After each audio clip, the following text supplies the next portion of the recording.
What's up, y'all? It's your girl Shantia, and I'm back with another banger, another word. Okay, now listen, y'all, I got a word for y'all today, but first I just want to remind you all that the tickets for the First Class Summit are on sale yet. Child, listen, have you got your ticket yet? While the early bird special prices are on and popping right now. Okay, VIP is still already sold out. Okay, so make sure that you get your tickets ASAP for those that want to participate in the VIP activities.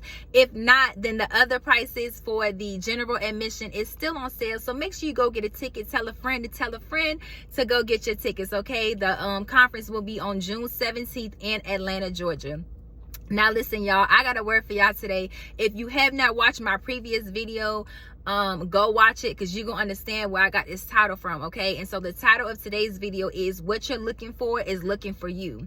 And that is a phrase that my mother always tells me. Okay, and so when God gave it to me in the last video, I was like, I need to do a video on that. So I was praying on it, meditating on it, and as soon as I thought about it, the person that instantly came to my head was David. Right now, we all know the story about David and Goliath. If you don't, go read it. It's a real popular story. Okay, and so, but when I was reading David, so let's just get like a little setup of where we are. So we're in 1 Samuel 17. Okay, and so this is the part where Jesse was sending David. David was the youngest brother. Okay, and David was the one that was always tending to the sheep, helping his father. So anyways, Jesse sends David to go bring his brother's food, okay, at the battlefield, and also to bring back a report, okay, to make sure that his brothers are getting along X, Y, and Z. David gets there, okay, and he does exactly what his father asked him to do.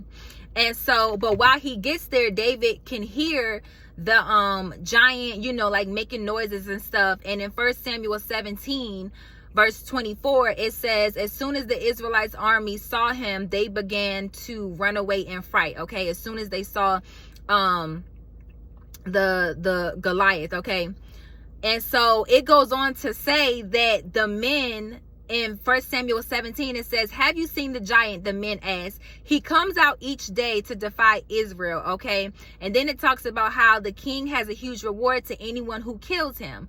He will give him the man, he will give that man one of his daughters for a wife, and the man's entire family will be exempt from paying taxes. Okay, so as David is sitting here listening to the rewards, okay, of what's happening, what I wrote down was David was driven by the expected reward for an exploit he was yet to accomplish. So David was driven by the expected reward. Okay, and so listen, from that moment on, the scripture goes on to talk about how David, begins asking questions like, tell me what the reward is again. Like, what's the reward for defeating this Goliath? And so they tell him again, and his brother gets angry. Like, what are you doing here? The brother starts being disrespectful, child. The brother is like, aren't you supposed to be tending to your sheep? Really playing with him like you a sheep boy. Like, you don't even belong here, in this battlefield, like blah, blah, blah, blah.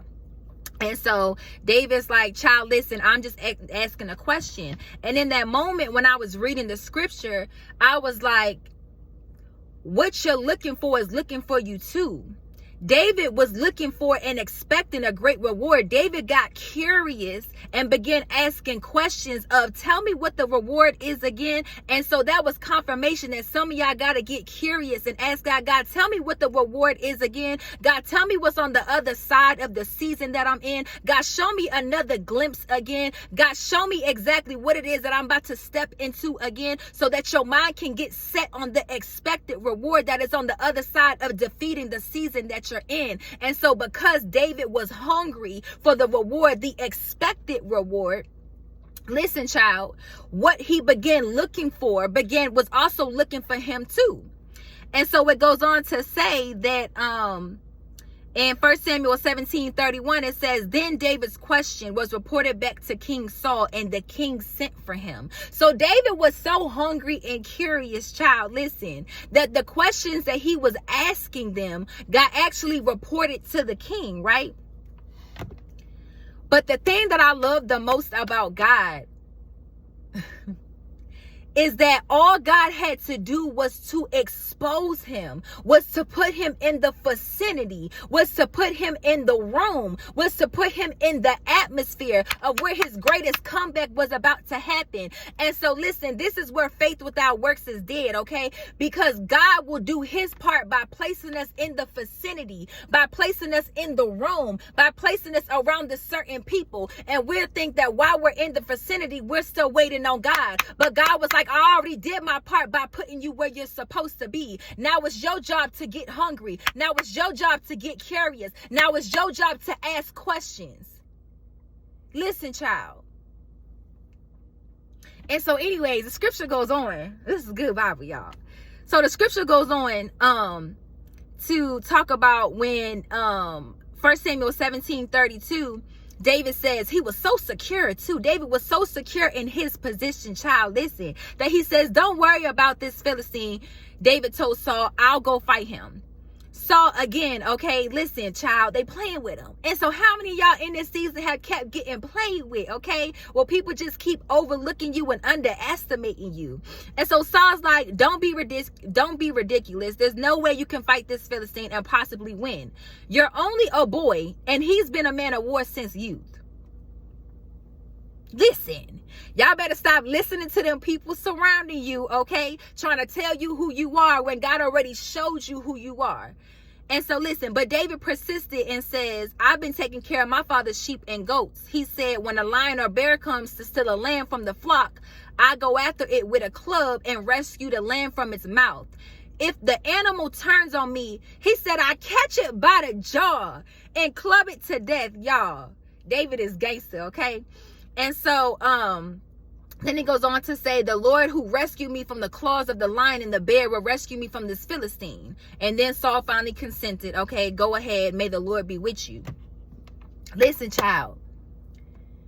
David was so confident in his purpose because David had yet to be exposed to the battle that was going to propel him into victory after victory after victory.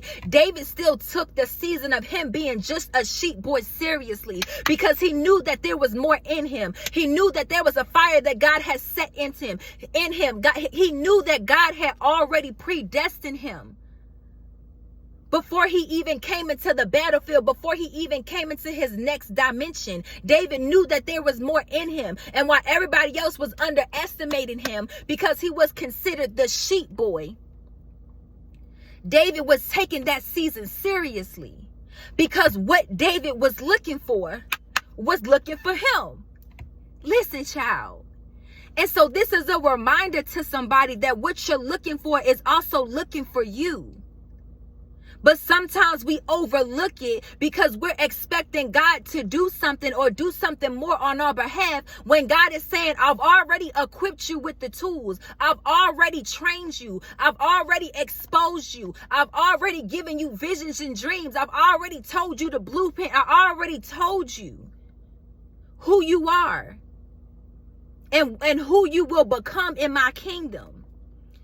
And so God is like, you got to use everything that I've already given you and take the season that you're in seriously. Just because you might be a sheep boy now doesn't mean that you're not about to step into the greatest version of who God calls you to be, which is a king, which is a ruler over rulers. Listen, child. But David didn't allow the season of a sheep boy to come against his mindset or to come against his identity and who God called him to be. Everybody else is running from Goliath. And while everybody else running from Goliath, David in the doggone vicinity like, child, listen, I ain't worried about Goliath. I know that I can take him out. What's the benefit? What's the reward? What's going to come on the other side of me defeating this battle? And so while David was looking for something greater, that greater thing was also looking for him.